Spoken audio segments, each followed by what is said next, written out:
Good morning, everybody. Qroo here. It is 4 a.m. My first cup of coffee.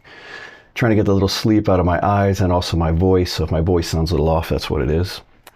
In this video, I'm going to be doing one of my listening comprehension drills. You're going to listen to a story at the B1 level. And if you're less than that, don't turn it off yet, okay? At the B1 level, and then immediately after the story, I'm going to break it down line by line, point out all the grammatical constructions. For example, why is the preterite used here, the imperfect used here? I'm also going to be pointing out all of the useful vocabulary being used in there. If there's any little plug and play phrases, you can add to your Spanish toolbox. The breakdown is going to be long, but it is very beneficial no matter what your level is. Now, I just want to talk more about that B1 story thing.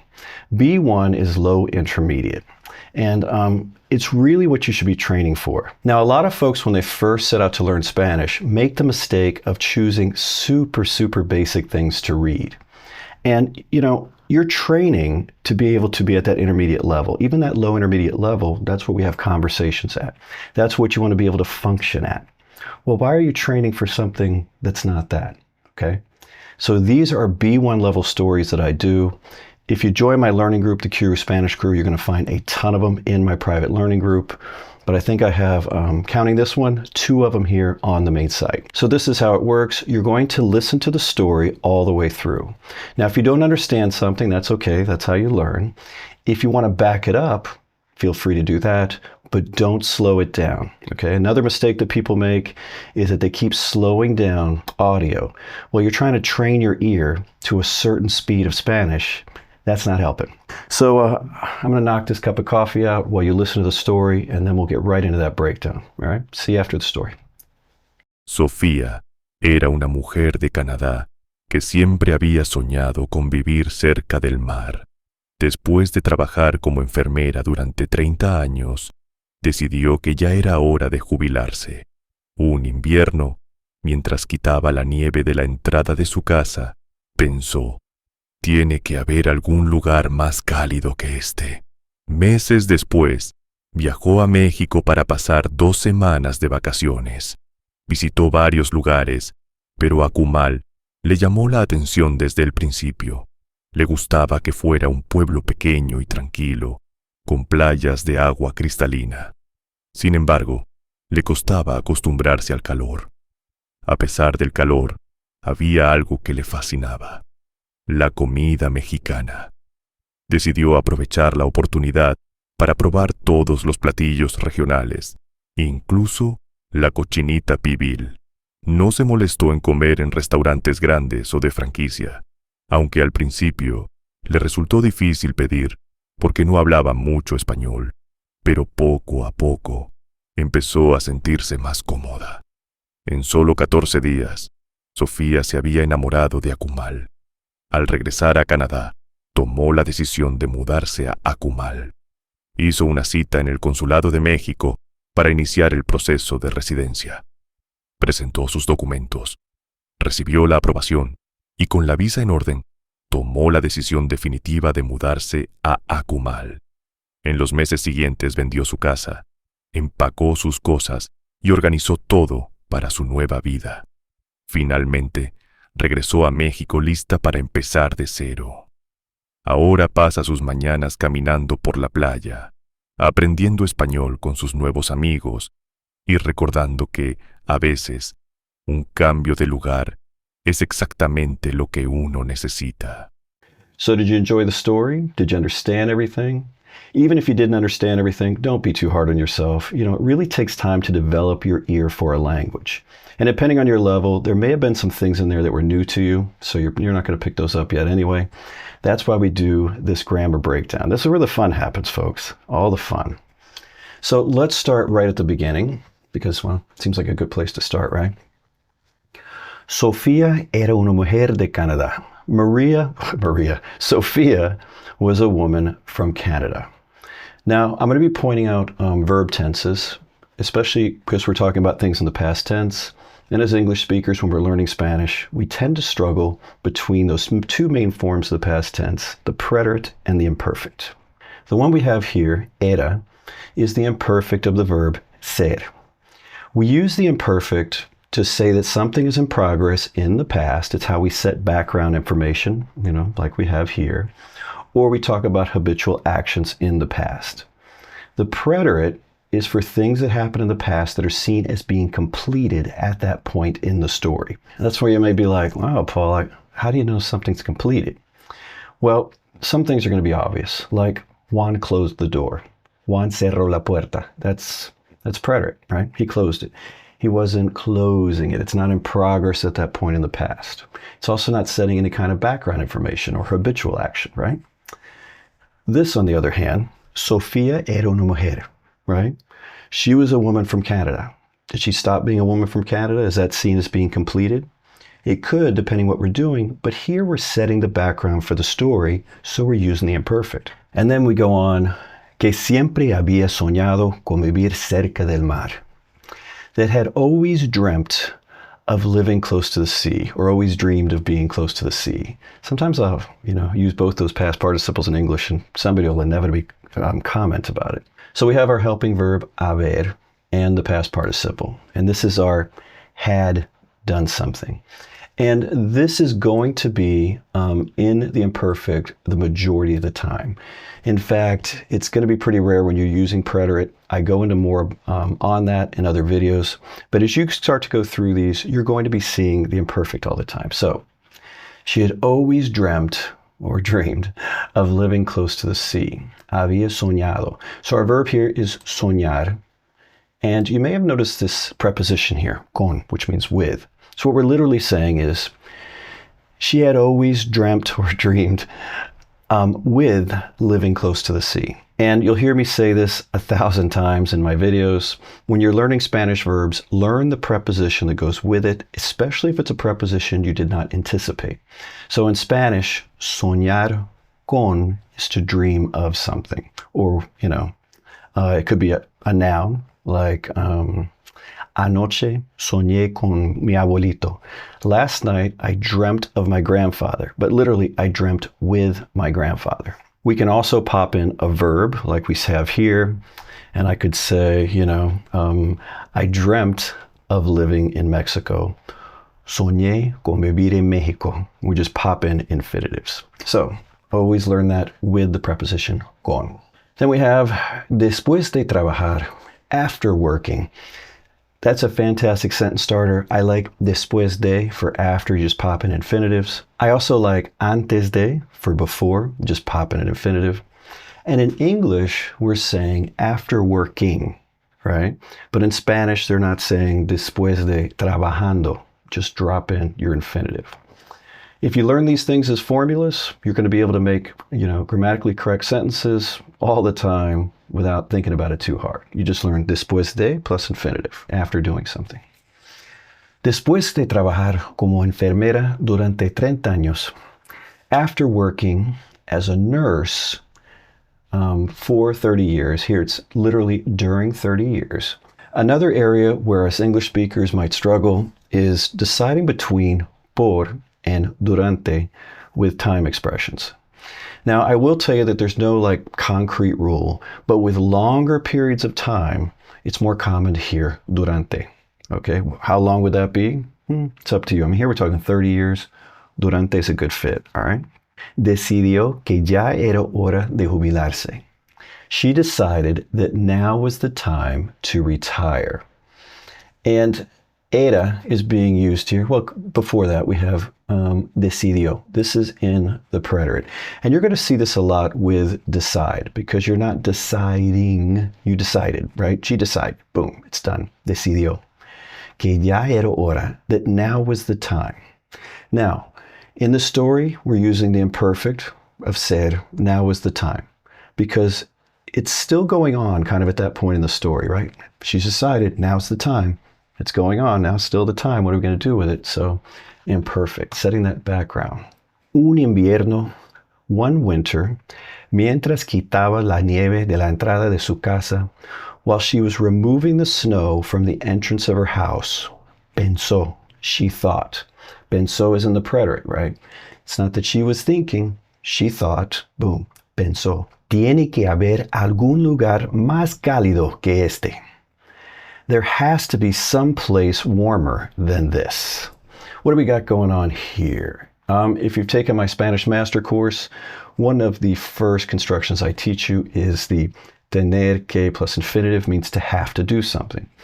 Well, it's a way that we can express obligation, like tengo que ir al banco, I have to go to the bank. But it's also a way that we can, make an educated guess about something. We do the same thing in English, right? I have to go to the bank. Oh, there has to be a warmer place than this, right? We do the same thing with must. I must go to the bank.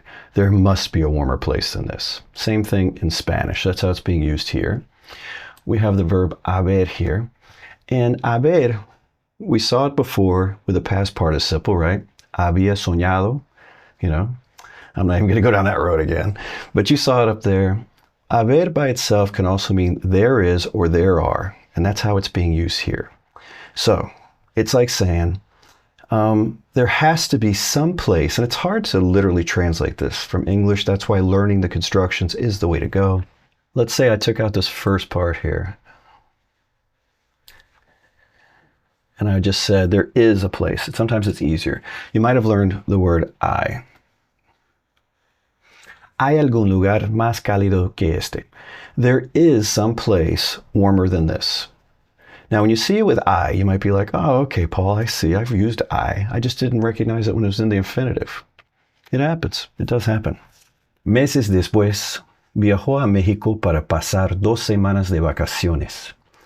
Months later, okay, she traveled to Mexico. Is that ongoing? Was traveling to Mexico? Nope. So it's in the preterite. Viajó a México to do what? Para pasar 2 semanas de vacaciones, to pass 2 weeks of vacation. Visitó varios lugares. She visited several places. What do we have here? Preterite, right? Visited. Starting to see the difference here?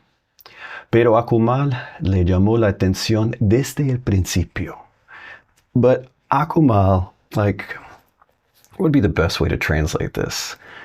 It's a common expression. Llamar la atención is like to draw your attention, right? You'll catch your notice, catch your eye, something like that. So Akumal did that for her right from the beginning. And we have preterite here because it's kind of seen as right from the beginning, boom, I caught her eye. Le gustaba que fuera un pueblo pequeño y tranquilo, con playas de agua cristalina. So here we have the verb gustar, and it is in the imperfect. Now, why is it in the imperfect here? Well, we're showing that this is in progress in the past. She likes the fact that this is a small, tranquil town, right? You could have made it in the preterite, and it's like saying, okay, at that one moment, boom, she liked it. It's a small town. I liked it. But it's ongoing. Then we have que, she likes that, and fuera. This, my friends, is in the imperfect subjunctive, our past tense of the subjunctive. And why is it there?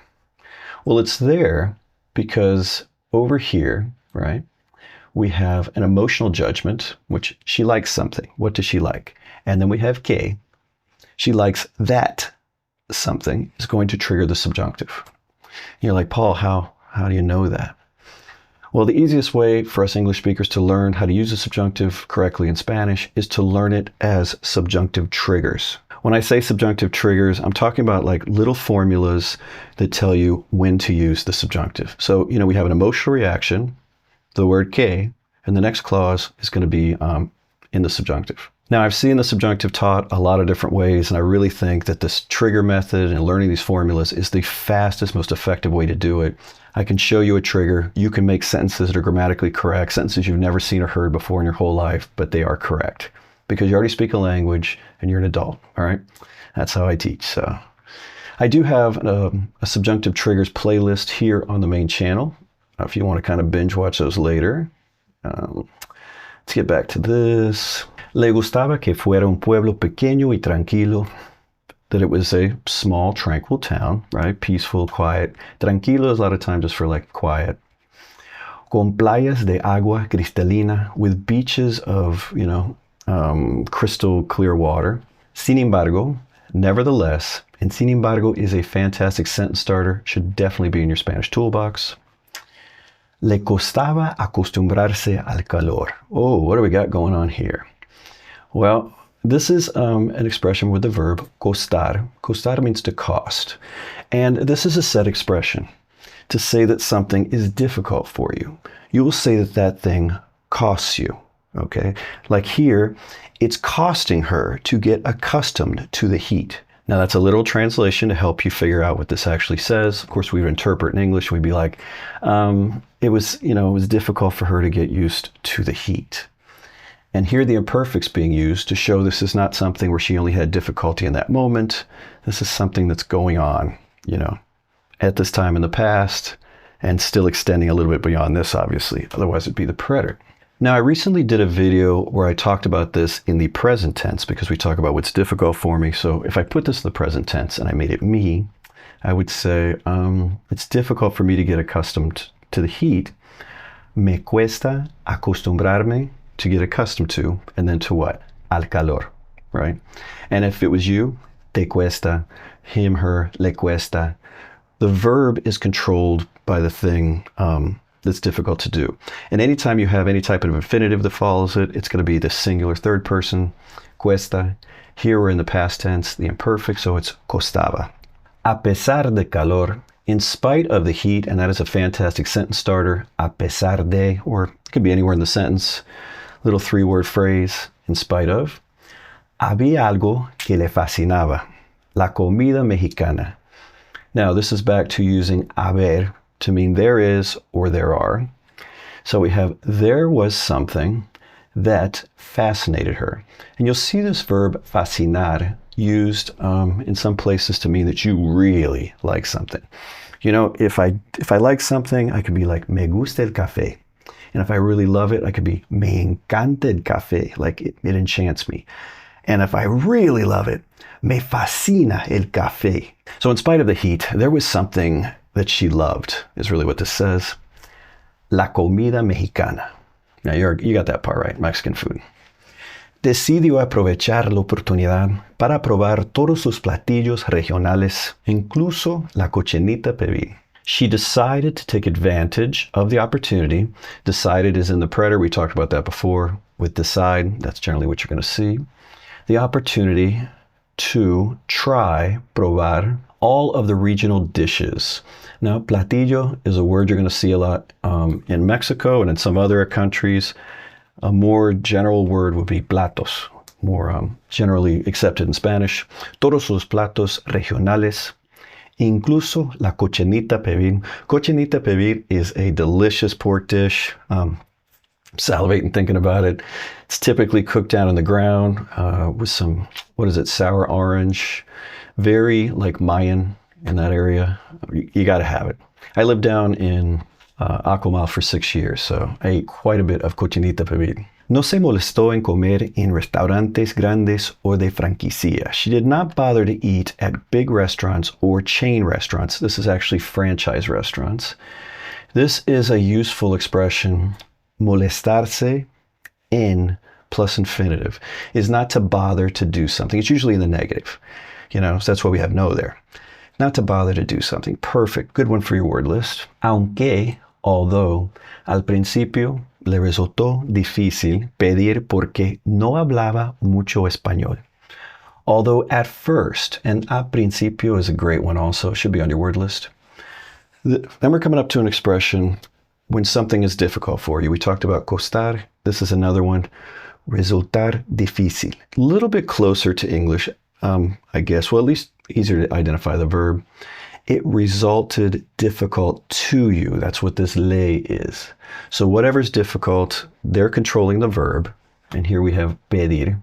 And when we have an infinitive, it's always just going to be third person singular. Doesn't matter how many infinitives we have in a row. And here we have the preterite. So we're saying, although at first it was difficult for her to order, pedir. Pedir means to ask for something. And it's also a verb we'll use to order food. ¿Por qué? Because no hablaba mucho español. So right up here we have the preterite and resultar. And we're saying at first it was difficult for her to order. And the preterite's being used here because we're not saying it's like an ongoing thing. It's difficult for her. We're saying at first it was difficult for her. It's like, boom. Well, we're not at first anymore. So that's why the preterite is a pretty comfortable fit there. Porque no hablaba mucho español. Now, this is back to the imperfect because, she didn't speak much Spanish. Well, that's not just at the beginning. This is still going on, her not being able to speak much Spanish. So the imperfect is a good fit right there. Pero poco a poco, but little by little, that's a good one for your word list. Empezó a sentirse más cómoda. A couple things I want to talk about right here. Some people will ask me, Paul, how do you know, after a verb, if you have to put in an or sometimes there's no or a de, or something like that? Well, it really comes down to learning the verbs with their prepositions, like I talked about, and then also learning a couple of other patterns. The pattern here is if we have a verb of beginning, and here it's empezar, there, could be another one. Principiar is another one. Comenzar, that's another one. Then before we have another verb, we have a little a after it.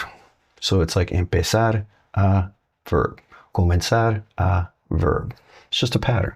Once you know the pattern, you just repeat it, right? So we have, pero poco a poco, but little by little, empezó a sentirse más cómoda.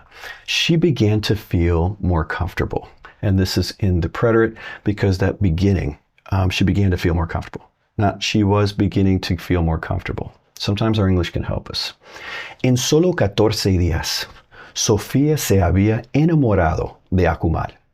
In only 14 days, Sofía had become enamored of Akumal, or with Akumal.